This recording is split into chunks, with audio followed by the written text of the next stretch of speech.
ایک شخص ہے وہ 18 گھنٹے کام کرتا ہے، کاروبار کو وقت دیتا ہے، وہ سمجھتا ہے کاروبار بڑا اہم، لیکن ایک فون آتا ہے، کوئی کہتا ہے فلاں شخص فوت ہو گیا، اب وہ ساتھ ہی اپنا شیڈول تبدیل کرتا ہے، اس کو پتا ہے وہاں جنازے میں پہنچنا ضروری ہے، اس نے سمجھا کہ کاروبار سے زیادہ اہم جنازہ ہے، لہذا کاروبار کے لیے کوئی اور بندہ بٹھایا یا بند کیا، پھر اس کو مینج کیا، اور جنازہ دوسرے شہر میں بھی ہوتا ہے، لوگ پڑھ کے آتے ہیں۔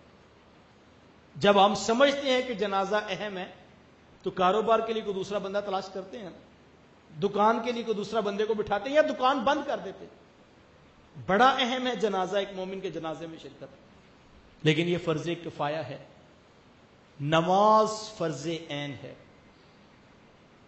اگر ہم نماز کے لیے دکان نہیں بند کر رہے تو اس کا مطلب ہم جنازہ بھی رب کو راضی کرنے کے لیے نہیں، ہم بندوں کو راضی کرنے کے لیے پڑھ رہے۔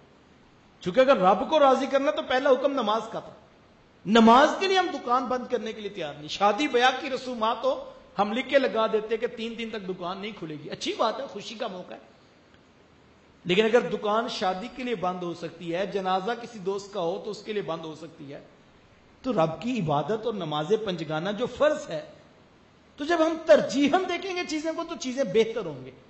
تو لہٰذا میں آپ کو پہلی چیز جو کہنا چاہوں گا، اور میں نے کہا اس سے دوسرا کام جو ساتھ جڑا ہے وہ یہ ہے کہ اپنی اولادوں کی تربیت اس کے ساتھ ہے۔ بیٹے کی کوئی نماز پوری نہیں ہوگی جب تک وہ دعا نہیں کر لے گا کہ مالک مجھے بھی بخش دے، میرے ماں باپ کو بھی بخش دے۔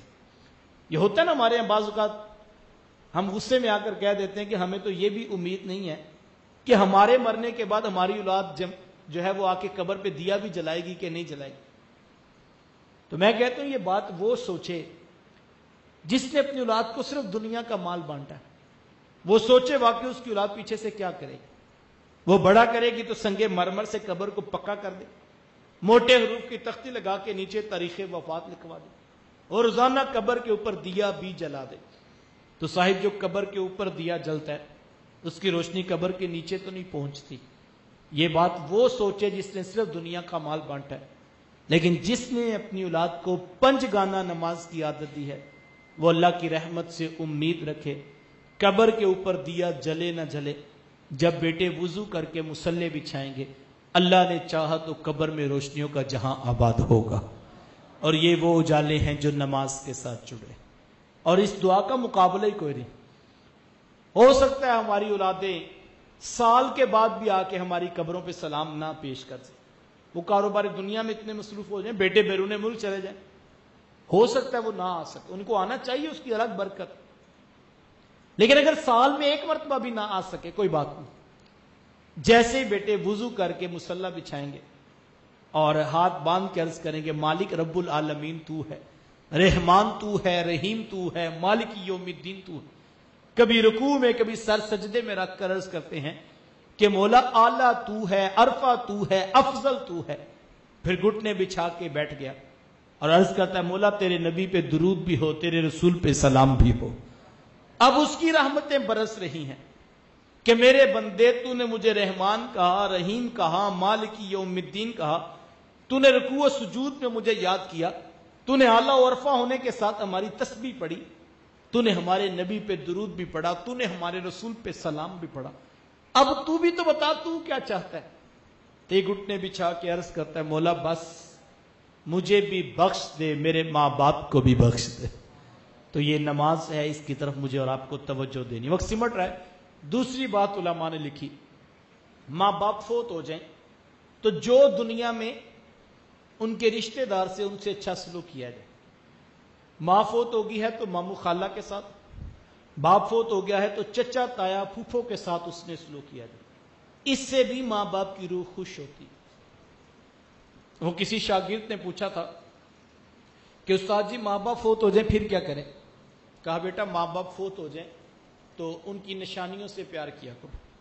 کہا حضرت ماں باپ کی بھی نشانیاں ہوتی ہیں؟ کہا ہاں بیٹا یہ جو بہن بھائی ہوتے ہیں نا یہ ماں باپ کی نشانیاں ہوتی ہیں۔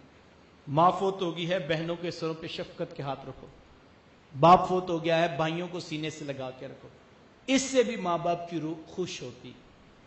ویسے بھی تعلیمات رسول یہی ہیں، فرمایا وہ شخص جنت میں داخل نہیں ہوگا۔ صحابہ نے پوچھا حضور کون جنت میں داخل نہیں ہوگا؟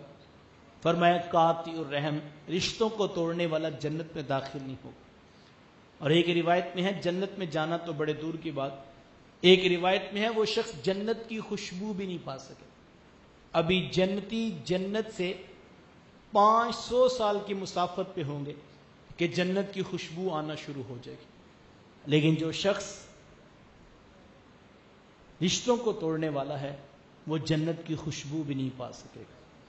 تو ہمیں سلو کر لینے کا حوصلہ پیدا کرنا چاہیے اور معاف کر دینے کی عادت کو اپنانا چاہیے۔ دیکھو اس دنیا سے کوئی کچھ نہیں لے کر گیا، ہم خالی ہاتھ آئے تھے، ہم نے خالی ہاتھ ہی جانا۔ جب طے پا گیا کہ خالی ہاتھ ہی جانا ہے تو پھر لڑائی جھگڑے فتنے فسادات کا ہم حصہ کیوں بنے؟ واصف علی رحمہ نے بڑی خوبصورت بات کی۔ واصف صاحب فرماتے ہیں جس شخص کا تم جنازہ نہیں نہ چھوڑ سکتے اس سے جھگڑا نہیں کرنا، جس شخص کا جنازہ نہیں چھوڑ سکتے اس سے جھگڑا نہیں کرنا۔ دیکھو کل جب وہ کفن میں منہ چھپا کے منو مٹی کے نیچے رب کے حضور حاضر ہونے کے لیے جا رہا ہے تو ہم نے جنازے میں ہاتھ جوڑ کر ہاتھ باندھ کر یہ کہنا ہے کہ مالک اس شخص کو تم معاف کر دے۔ جنازہ یہی ہے نا، ہم بخشش کی دعا کرتے ہیں جا کے۔ یار جب کل کفن میں منہ لپیٹ کر کوئی شخص منو مٹی کے نیچے جانے کی تیاری کر چکا ہے، اس وقت جو ہم نے ہاتھ باندھ کر کہنا ہے مولا اس کو معاف کر دے، اس کو بخش دے، کل جو کہنا ہے جا کے مالک اس کو بخش دے، تو آج دنیا میں ہم اس کو معاف کیوں نہیں کرتے؟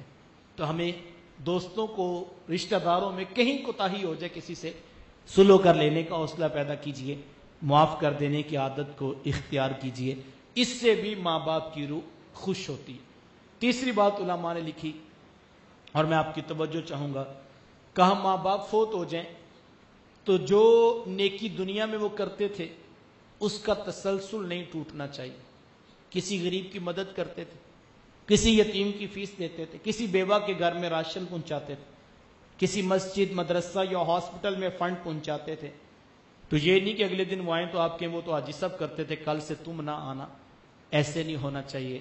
نیکی نسل در نسل آگے چلتی رہنی چاہیے۔